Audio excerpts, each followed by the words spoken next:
Plaza से अंदर जाने के लिए अपनी प्रेस आईडी का इस्तेमाल किया और फिर स्टूडेंट आईडी दिखाकर प्रेस एरिया की घेराबंदी से आगे निकल गया। उसने मन में सोचा, एक से ज्यादा आईडीज होना हमेशा बुरा नहीं होता। आगे जाकर उसने पहला चेहरा जो देखा वो जॉश किटलिंग का था।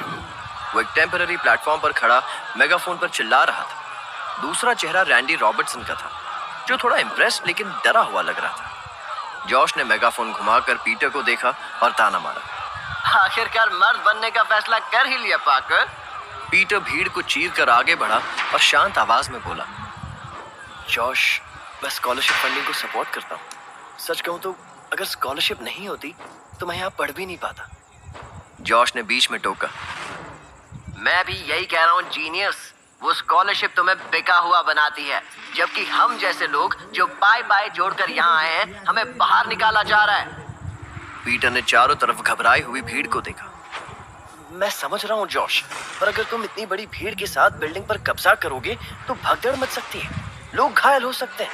क्या क्या तुमने एडमिनिस्ट्रेशन को जवाब देने का टाइम दिया? जॉश जोर से हंसा। टाइम? मजाक कर रहे हो? पूरी दुनिया की नजरें हम पर हैं। अगर हम अभी नहीं लड़े तो सुबह तक मीडिया गायब हो जाएगी और एडमिनिस्ट्रेशन हमारी मांग को रद्दी में डाल देगा। पीटर ने फिर समझाने की कोशिश की, जॉश, जरा चारों तरफ देखो, क्या ये रिस्क लेना जरूरी है? जॉश चिल्लाया, मेरा जवाब हाँ है। अब तुम तय करो, या तो सोल्यूशन का हिस्सा बनो या पीछे छुप जाओ, हमेशा की तरह डरपोक। पीटर को यह ताना चुभा, खासकर तब जब रैंडी को छोड़कर बाकियों ने उसकी खिल्ली उड़ाना शुरू कर दिया। पीटर के अंदर का स्पाइडरमैन मुट्ठियां भींच कर रह गया। वो डरपोक नहीं था, वो बस अपनी असली ताकत दिखा नहीं सकता था। हालात बिगड़ने से पहले पीटर भीड़ को धक्का देते हुए बैरिकेड्स के पार एक खाली जगह पर पहुंच गया। सामने एग्जीबिशन हॉल के दरवाजे पर दो प्राइवेट सिक्योरिटी गार्ड्स खड़े थे। दोनों ने दंगे फसाद में पहनने वाला भारी हेलमेट, ढाल और मजबूत बॉडी कवच यानी राइड गियर पहन रखा था। यही वो गार्ड्स थे जो असल में मैजिक के लिए काम करते थे और अंदर एग्जीबिशन हॉल में रखे उस आर्टिफैक्ट यानी उस जादुई टैबलेट पर नजर रखे हुए थे। पीटर को देखते ही एक ने हाथ उठाया, पीछे हटो, स्टूडेंट्स को अंदर जाने की परमिशन नहीं है। पीटर अभी भी गुस्से में था। उसने अपनी प्रेस आईडी दिखाई। रियली? मुझे लगा ये बिल्डिंग स्टूडेंट्स के लिए ही बनाई गई है। मैं बस उस टैबलेट की फोटोज लेने आया हूँ। गार्ड ने एक अजीब सी आवाज निकाली और उसे रास्ता दे दिया। जैसे ही पीटर ने रास्ता साफ होते देखा, बाहर खड़े कुछ स्टूडेंट्स बैरिकेड्स धकेल कर आगे आने लगे। गार्ड्स ने घबराकर अपनी शील्ड्स उठा ली। जॉश ने पीछे से ऑर्डर दिया, अभी नहीं, हम लोग छोटे छोटे ग्रुप्स में जाएंगे, एक साथ। पीटर ने सोचा, शायद ये मेरी बात सुन रहा है या फिर असली कब्जा अब शुरू होने वाला है। मैं क्या करूं? अनमने ढंग से पीटर अंदर चला गया। मेन गैलरी में 4 सिक्योरिटी गार्ड्स ने उस आर्टिफैक्ट यानी टैबलेट को घेर रखा था। पूरे कमरे में सिर्फ वो एक चीज डिस्प्ले पर थी। एक ट्रांसपेरेंट बॉक्स के अंदर रखा था वो पत्थर का टुकड़ा। वो उम्मीद से काफी छोटा था, मुश्किल से 1 फुट चौड़ा। पीटर ने डिस्प्ले के आसपास के नोट्स पढ़े, कुछ खास नहीं मिला। यहाँ तक कि पत्थर के ओरिजिन के बारे में भी कोई खास जानकारी नहीं। बहुत सारी जगहों पर अननोन लिखा था, वो भी इतनी बार कि पीटर बोर हो गया। बस इतनी सी बात इंटरेस्टिंग है कि ये टैबलेट हजारों साल पुरानी है। उसने कैमरा उठाया। दरअसल पीटर को टैबलेट से ज्यादा इंटरेस्ट उस ट्रांसपेरेंट बॉक्स में आ रहा था। साइंस स्टूडेंट होने के नाते वो जानता था कि बॉक्स का पॉलीमर स्ट्रक्चर कितना मजबूत है। वही पॉलीमर तो उसने अपने वेब शूटिंग लिक्विड के लिए इस्तेमाल किया था। कुछ फोटोज लिए, एक कोशिश की ताकि छोटा सा पत्थर फोटोज में थोड़ा इंप्रेसिव लगे। बाहर जॉश और उसके लोग भीड़ को संभालने की कोशिश में जुटे थे। जॉश ने रैंडी से कहा, भीड़ की एनर्जी महसूस हो रही है ना? ये ज्वालामुखी कभी भी फट सकती है। हम सिर्फ प्रोटेस्ट कोऑर्डिनेटर्स के साथ अंदर जाएंगे, बाकी को पुलिस रोक लेगी। रैंडी डरा हुआ था, पर पीटर सही कह रहा था, अगर हमारे प्रोटेस्ट कोऑर्डिनेटर्स भी घायल हो गए तो? जॉश ने प्लाजा की तरफ देखा, फिर धीरे से बोला, अगर पुलिस ने टीयर गैस या रबर बुलेट्स चलाई तो नुकसान होगा, लेकिन अभी हमारे और हॉल के बीच सिर्फ वो 2 गार्ड्स हैं। मेरा प्लान सिंपल है, हम अंदर घुसेंगे और उस पत्थर को उठा लेंगे, फिर पुलिस को पीछे हटना ही पड़ेगा। रैंडी ने कांपते हुए कहा, जॉश, हमारा मकसद चोरी नहीं है, वो चीज प्राइसलेस है। अगर उसे कुछ हो गया तो? जॉश के चेहरे पर एक अजीब सी सनक थी। तो सबको पता चल जाएगा कि हम असल में क्या है। उसने हाथ हिलाया, कोऑर्डिनेटर्स मेरे पीछे आओ, हम अंदर जा रहे हैं। और लोगों का सैलाब सीढ़ियों की तरफ उमड़ पड़ा। धड़धड़ाते हुए करीब दर्जन भर स्टूडेंट्स जॉश के पीछे हॉल में घुस गए। घबराकर गार्ड्स ने अपनी लाठियां फेंक दी और गन्स निकाली। बंदूकें देखते ही स्टूडेंट्स के कदम जम गए। पीटर तेजी से गार्ड्स की ओर दौड़कर चिल्लाया, ए, गन्स नीचे करो, ये सिर्फ स्टूडेंट्स है, ये कोई हमला नहीं कर रहे, ठीक है? गार्ड चिल्लाया, हमें इनके प्रोटेस्ट से कोई मतलब नहीं, हमें बस टैबलेट की हिफाजत के पैसे मिलते हैं और हम वही करेंगे, सब पीछे हटो। जॉश हालांकि डरा हुआ था पर अपनी जगह पर डटा रहा। अगर तुमने गोली चलाई तो बाहर की भीड़ इस पूरी जगह को तहस नहस कर देगी। एक गार्ड ने समझदारी दिखाई और अपनी गन नीचे कर ली। कोई गोली नहीं चलेगी, सबके सब पीछे हटो। जॉश ने अकड़ कर कहा, हम नहीं हटेंगे, तुम पीछे हटो। पीटर ने राहत की सांस ली। चेकमेट, अब कोई नहीं हिलेगा। मैं स्पाइडी बन सकता हूँ, पर उससे क्या फायदा? तभी उसे एक आइडिया आया। उसने अपना कैमरा उठाया और गार्ड्स की फोटो खींची। गार्ड ने तुरंत अपना चेहरा ढक लिया। ए, इसे बंद करो। ये देखते ही बाकी स्टूडेंट्स ने अपने फोन्स निकाल लिए और रिकॉर्डिंग शुरू कर दी। पीटर ने मन में मुस्कुराते हुए सोचा, सिर्फ गार्ड्स को डराया नहीं, मुझे कुछ एक्सक्लूसिव शॉट्स भी मिल गए। लेकिन तभी बाहर प्लाजा के दूर वाले कोने पर एक जोरदार धमाका हुआ। खिड़की से धुआं उठता दिखाई दिया। भीड़ में अफरा तफरी मच गई। पुलिस जो हॉल की तरफ आ रही थी अब उल्टे पांव उस धमाके की तरफ भागने लगी। पीटर खिड़की से बाहर झांक रहा था। उस कोने में ब्लास्ट, वहां तो भीड़ सबसे कम है, ये जगह ही क्यों? और ये टाइमिंग? तभी एक और धमाका, इस बार बहुत करीब। पीटर पलटा। हॉल के पिछले हिस्से में सर्विस कॉरिडोर का इमरजेंसी दरवाजा उखड़कर गिर चुका था।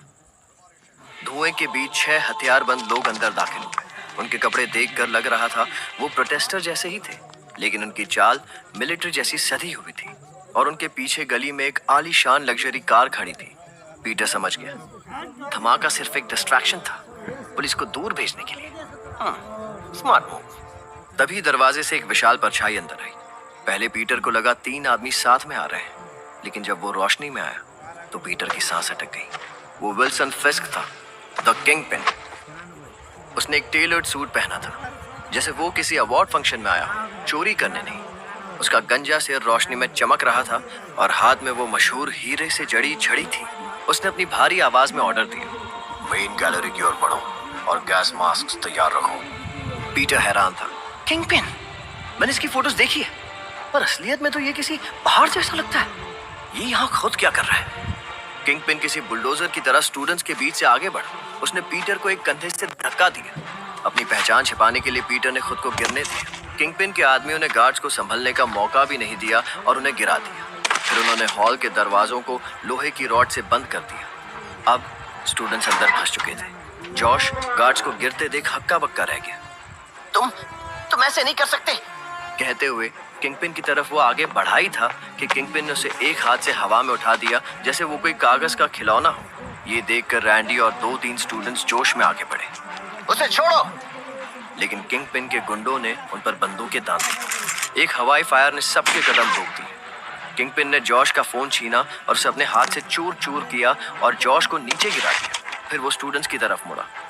जिंदा रहना है तो अपनी आंखें बंद कर लो। ना किसी ने कुछ देखा ना कुछ सुना। अगर किसी ने पुलिस को कुछ कहा तो उसे ढूंढ निकालूंगा। सबकी नजरें किंगपिन पर थी। उसका फायदा उठाकर पीटर चुपके से पीछे हटा और पास के एक छोटे से कमरे में घुस गया। ये हाउसकीपिंग वालों का कमरा था और काफी छोटा भी। बाल्टियों और झाड़ुओं के बीच पीटर ने मुश्किल से अपने कपड़े उतारे और अपना मास्क पहना। स्पाइडरमैन बनकर वो बाहर कूदा और दीवार पर चिपकते हुए छत पर पहुंच गया। नीचे लॉबी में सिर्फ स्टूडेंट्स बचे थे। किंगपिन मेन गैलरी में जा चुका था। जॉश की उस पर नजर गई। पहले किंगपिन, अब स्पाइडरमैन, ये हो क्या रहा है? स्पाइडरमैन ने अपना स्पाइडर वेब फेंका और अंदर झूलते हुए स्टूडेंट्स पर चिल्लाया, ज्यादा दिमाग मत चलाओ, ये तुम्हारे प्रोटेस्ट के बारे में नहीं है। अगर मदद करनी है तो पुलिस को बताओ, कुछ हथियारबंद टैबलेट को चुरा रहे हैं। और वो छत के रास्ते से मेन गैलरी की तरफ बढ़ा। वहीं रैंडी जॉश के पास आया और कहा, आई एम सॉरी, मुझे उन्हें रोकना चाहिए था। जॉश ने कहा, फॉरगेट इट, जिंदा बचोगे तो मदद कर पाओगे ना। चलो दरवाजा खोलने की कोशिश करते हैं। स्पाइडरमैन मेन गैलरी में दाखिल हुआ। नीचे किंगपिन ने अपनी छड़ी से कुछ छोटे धमाकेदार गोल दाने जैसे पैलेट फेंके। वो आर्टिफैक्ट के ट्रांसपेरेंट ग्लास बॉक्स से टकराकर फूटे और हरी गैस निकलने लगी। बचे हुए टेक वॉल्ट के गार्ड्स अपना गला पकड़कर गिर पड़े। किंगपिन ने आवाज दी, मास्क पहन लो, ये गैस बहुत स्ट्रॉन्ग है जो मुझे भी बेहोश कर सकता है। स्पाइडी छत पर रेंग रहा था। किंगपिन उस डिस्प्ले केस के पास पहुंचा। उसने अपनी छड़ी उठाई और पूरी ताकत से केस पर मारी। पीटर हैरान था। उस बॉक्स का पॉलीमर इतना मजबूत था, जरूर इसकी छड़ी में डायमंड लगा है। हर जगह अलार्म बज रहे, पर बाहर हो रहे शोर की वजह से अंदर मदद पहुंचना मुश्किल थी। किंगपिन ने सब कुछ प्लान किया था सिवाय एक चीज की। स्पाइडरमैन अचानक छत से कूद कर आया।